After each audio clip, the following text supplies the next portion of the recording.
Patricio, ¿cómo estás? Juan Picarranza te saluda desde Más Radio Córdoba. ¿Qué tal, Juanpi? Buenos días. Buenos días. Patricio, la primera pregunta tiene que ver con esto.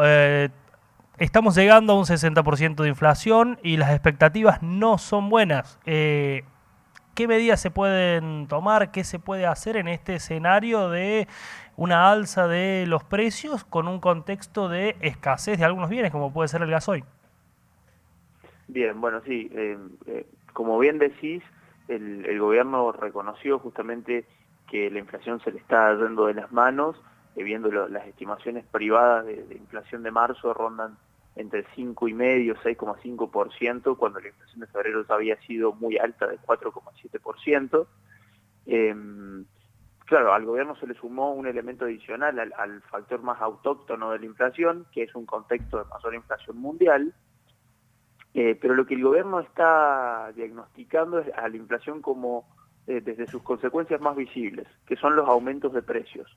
Pero nunca observa a la inflación desde sus raíces, que es el deterioro de la moneda. Y consecuentemente la ataca desde el diagnóstico que realiza, que es, bueno, diseñando controles de precios, verificando que se cumpla la ley de abastecimiento o pensando mayores retenciones, por ejemplo, para desacoplar precios internacionales. Pero cuando uno observa que el tamaño de la economía argentina es un 3% inferior que hace una década, es decir, el tamaño de la torta es más chico, pero que la cantidad de billetes circulando es 22 veces lo que era hace una década, y que el resultado de eso es que los precios subieron 20 veces, es claramente deducible que querer bajar la inflación con controles no es más que voluntarismo, podemos decir. Entonces, creo que es válida la pregunta de decir, bueno, la inflación es un fenómeno que debe atacarse desde muchos frentes, y la respuesta es que rotundamente sí, sobre todo cuando el comportamiento de inercial y la estructura contractual de la economía está indexada y empieza a tener un comportamiento propio, como vemos con los alquileres. Pero claramente tenemos una montaña de evidencia, sin necesidad de ir a otros países, que los controles de precio y las medidas que están tomando el gobierno a largo plazo no sirven, y para peor, es mucho menor su eficacia cuando ya se utilizaron repetidas veces. Es decir, distinta es la discusión del acuerdo de precios o el alineamiento de paritarias como un mecanismo complementario a un plan macroeconómico que ordena el sector público, por ejemplo. Bien.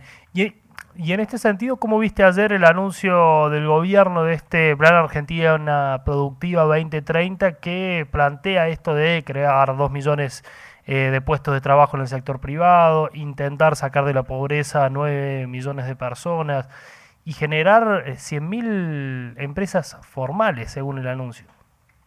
Claro, bueno, sí, es justamente el camino que tiene que tomar Argentina, es decir, tiene que generar empleo, tiene que crear nuevas empresas, tiene que crecer, pero eso no son más que intenciones. Si no se trabaja un poco más sobre cómo llegar hacia ese camino, en realidad creo que todos estamos de acuerdo en que queremos que la economía crezca y que tenga más empleo y demás, eh, pero no fue más que una carta de intención. Bien, bien, bien. Uno cuando ve, digamos, la situación actual, ve que hay múltiples factores. Hablábamos recién, bueno, obviamente la inflación y la escasez ahora de combustible, digamos, que afecta no solamente a la cosecha, sino que puede afectar también al transporte público. ¿Esta escasez puede también tironear un poco más la inflación que ya viene en alza, no solo por la situación interna, sino también por el contexto internacional? Sí, sí, sí, sin duda. De hecho, bueno, febrero, los dos rubros que más aumentaron sus precios fueron combustibles, principalmente alimentos, pero combustibles también. Y bueno, en marzo se espera justamente que la inflación eh, continúe en estos rubros particularmente elevada, además de, bueno, los ajustes estacionales que tenemos, por ejemplo, en educación e indumentaria, pero las perspectivas a futuro es que si no empieza a haber una baja en la tensión mundial por el contexto de guerra y crisis que hay, vinculado sobre todo con Ucrania, que tiene una importancia realmente muy elevada en los flujos de lo que es energía con Rusia y que conecta con Europa, hasta que esa situación de tensión no se visibilice un poco más hacia el futuro en una situación más pacífica, es muy probable que los precios de los combustibles sigan estando elevados y que el contexto de escasez se acentúe. Generalmente se habla de que abril, mayo, junio son meses que en donde la inflación no se dispara tanto, básicamente porque termina, digamos, de arrastrarse, ese trimestre termina de arrastrar lo que ocurrió en el primer trimestre del año. ¿Eso puede variar teniendo en cuenta, digamos, esta situación internacional y nacional de tensión sobre los precios? Bueno, eso que mencionás es muy pertinente. Generalmente es cierto que los primeros meses del año son muy difíciles porque hay mucho ajuste de precio vinculado al inicio del año, pero también es cierto que la inflación ya está en un nivel muy elevado y con una dinámica muy preocupante. Entonces, el gobierno corre riesgo de que se espiralice en algún momento la inflación, es decir, pensemos que estamos en niveles de un 50 y pico por ciento interanual, con riesgo de irnos al 60%, con tarifas planchadas, tipo de cambio planchado, es decir, con varios precios relativos claves de la economía regulados. Entonces, si bien es cierto que el primer trimestre suele ser más difícil, no es para dejar de mirar lo que pueda pasar en los próximos meses, podríamos decir, de abril a junio.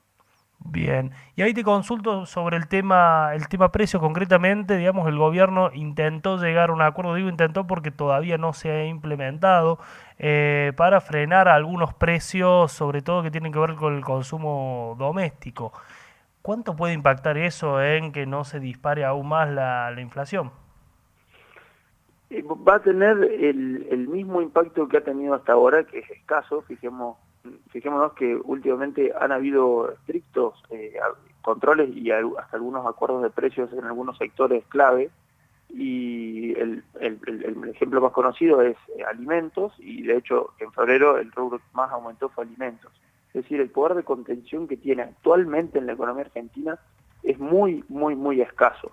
Y esto tiene que ver con lo que mencionaba antes, que es que la eficacia del instrumento es mucho menor cuando ya se utilizó repetidas veces, porque no sirve para anclar expectativas, sino simplemente para dar una ayuda temporaria al bolsillo. Bien, un grupo de diputados, viste, habló ayer de implementar la ley de abastecimiento. ¿Es viable? ¿Cuándo fue la última vez que se aplicó una ley así, digamos? Y la ley de abastecimiento, respecto a su aplicación, es viable siempre y cuando el gobierno mantenga digamos, el poderío de administración y de contralor dentro de sus manos. El tema es que hasta ahora ha mostrado no tener un gran poderío en ese sentido. Entonces, creo que la ley de abastecimiento puede ser, digamos, si se la aplica bien utilizada, pero volvemos al problema de las competencias del sector público. Últimamente tiene escasa funcionalidad para regular, y eso deriva en que las regulaciones y las legislaciones terminan siendo simplemente papel escrito. Perfecto. Patricio, muchísimas gracias por este contacto con Más Radio Córdoba. Muchas gracias a ustedes por contactarnos. Perfecto. Era Patricio Temperley, economista de IDESA, hablando sobre las consecuencias que tiene la inflación, digamos, hablando sobre las expectativas.